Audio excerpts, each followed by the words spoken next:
Hey, welcome back to the channel. Welcome back to the channel. Go ahead and subscribe to this channel. Like this video. Comment down below. Let me know if you're a fan of Young Dolph, Big Scar, Gucci Man. Let me know where y'all from. Who you a fan of? Let's get right into it, man. So look, Moneybagg Yo with Glorilla, man. He got caught. They got caught, man. Right before the person popped out and they tried to shoot the promo. They was lip locking, tongue wrestling in the back, man. This is crazy. They had history going back, way back when Glorilla was actually on Young Dolph's side. She was going to go and join PRE. She was going to be a part of Big Moochie Grape, Key Glock, Snoop Bands, and all of them. But then it seems like now that we see allegedly like they might have had some sort of connection to where they might have been sneaky linking. And you got to understand, if Glorilla and Moneybagg Yo were sneaky linking back in the Dolph days when she was supposed to be in that gym, taking a picture with Dolph, showing she was a fan and everything, well, then maybe that's what convinced her to not sign back then, but to switch to CMG and brag and whole Moneybagg Yo and everything. You got to realize this too.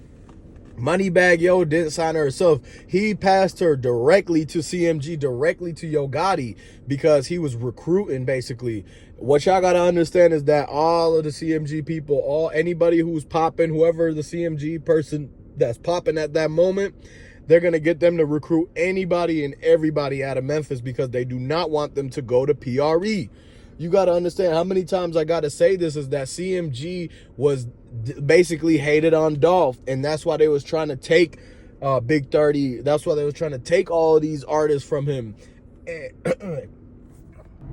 The only reason Pooh Shiesty went to 1017 was because it would have been a big battle over him between PRE and CMG. So he didn't want to mess Memphis up like that. He didn't want to turn Memphis into a war zone. He didn't want Memphis to have to go through that because he understands already that the streets are so hot. There's already so much devastation. There's already so much drama and just all sorts of things that's happening day to day in the streets of Memphis already. And the past history between CMG and PRE, Dolph, Yo Gotti, like there's so many people who's dropping on both sides, so many people who getting locked up and everything like that. Pooh Shiesty didn't want it to go overboard and overflow from that situation over him trying to be competing and whether he was going to join PRE or whether he was going to join CMG. So he basically had to make an executive decision and say, look, I'm going to go to a third party that's neutral. And so he thought when he was going to Gucci Man that it was going to be neutral, but then he forgot that actually Gucci Man and Dolph are business partners. They was really the only like big time hustlers that made it so big to where they were like chart topping at that time. And so that's when they came together, Gucci Man and Young Dolph. That's why Gucci Man rocks with Young Dolph. And that's why CMG and Yo Gotti and Moneybagg Yo don't mess with Gucci Man no more, because Gucci Man picked his side. He said he's rocking with Dolph no matter what because he understands what it is coming up as a hustler. He understands what it is to try to change for the better, for the betterment of the community, try to get the youngins to get their bread up instead of fighting outside in the streets and everything like that. Now, CMG, they not preaching, they just want to get their bread. At the end of the day, they just see the folks as a paycheck. They see homies and people out there in Memphis as a number. And so Dolph and Gucci Man, on the other hand, they seen it as an opportunity to better these people and give them generational wealth, man. At this point, y'all got to understand that you better be doing it for the generational wealth. You can't no longer be selfish and try to have everything and keep it for you and never give. You know what I mean? People got to take care of their families. People got kids they got to take care of. People got bills. They got to get educated. They got to invest in themselves. At the end of the day, man, people was trying to actually get people to invest in themselves, get people to learn, get people to actually come up and break the generational curse and get big bags of money so that they could leave it for their kids and their kids, man. Because that's what all the other people do it for. So why not us? Why not Dolph? Why not Gucci Man? So that's the thing, is the crazy thing is that how is it that CMG was trying to stop all this? Why would they go against this movement, man? So at the end of the day, y'all got to know it's incentives. People get greed, money. At the end of the day, if Young Dolph was going to be making $100 million, Yo Gotti couldn't sleep at night knowing that he couldn't do that, or that opportunity was Dolph who made it himself. And he realized that you bring what you put out. You see what I'm saying? Dolph was putting out $100 million worth of game, and that's how he was getting his $100 million back. It's the same thing, man. You get the energy that you put into it, the same reward you're gonna get back. You play certain games, you get certain prizes. So if Dolph was trying to uplift everybody, get all the youngins to get their money back up, get their bread back up and everything, then, you know, that's worth a lot, and that's why he got a lot back. That's why he owned half the houses in Memphis. And so once people started realizing that, he became more of like a person that they counted him out. They never thought he was going to do that. And so you got to watch out. People who get counted out, man, they got something to prove. They got people to, you know, people who was doubting them, that they trying to flip the script and say, look, man, I told y'all I did it. I told y'all. And so at the end of the day, man, there's a whole lot of that going around. It ain't no time. It ain't worth it for trying to stop a whole nother man's hustle, man. Just like how CMG and them, they was trying to stop Dolph's hustle.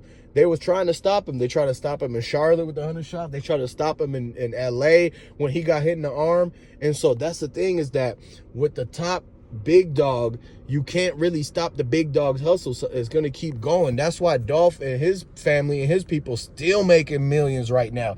They still making hella money. And it's due to the fact that Dolph set everybody up for success. That's why he was trying to teach Grove Hero how to flip the houses, how to get everything, and not just have to get the super expensive ones. I'm talking about the ones in the hood that they get for bread that they already have in their hands. They just don't know the process of this stuff. And so that's what Dolph was trying to teach, man, and uplift. He was doing everything. Now that's why they got the Dolph Museum to commemorate and try to show support, show some love out there. And like I said, they should have had the Dolph Museum with the aquarium as a spot, but they got it traveling around. So everybody get a chance, go visit the Dolph Museum. Make sure you comment and let me know if you a fan of Young Dolph, how long you been, and where y'all from, man. Gonna be posted over there. And so basically this is what we're hearing, you know, and all the alleged things and everything that you thought about, how could they know where he is if they wasn't looking for him? Exactly. And so that's another thing that you got to realize and open your eyes and understand, the fact that it was multiple people who was basically telling him they had to go and try to get the money that was going to be on his head. Like, that was the whole motivation, the whole thing around it. Because you would think, why would people want to do it? Well, when somebody put the money up, then that's what makes them change into, like, everything is out of the question. It's no longer a fair game, basically. And so that's what was really going on. But the thing is that they didn't think that it was going to end up being as sloppy as it was, and have all the details spilled out, have all the people who was outside and seen it and heard it. Everybody knew that it was something going on, and that's why they came out to checking it.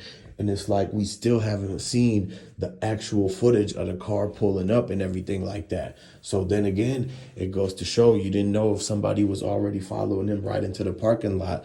Like, they was even saying that he could have ran into the shop knowing he was getting chased, and then that's when the people came after him. And so it's a whole lot of that going around, but we really wouldn't know until they actually show the footage of him actually walking in. That's what people wanted to know, or pulling up in the parking lot. And so that's when you already got to understand that they had the walkie-talkies going back and forth, basically in a 30-mile radius through the whole city of Memphis. They can go walkie-talkie back and forth if they see him. And so that's how they spotted him at one place, going to the next. And then somebody will pop up out of a random street, boom, and then there'll be like 2 cars behind them, and they'll keep an eye. And then once they go into another zone, they'll end up turning off, and somebody else will start following all the way till they ended up to back at that cookie shop and everything like that.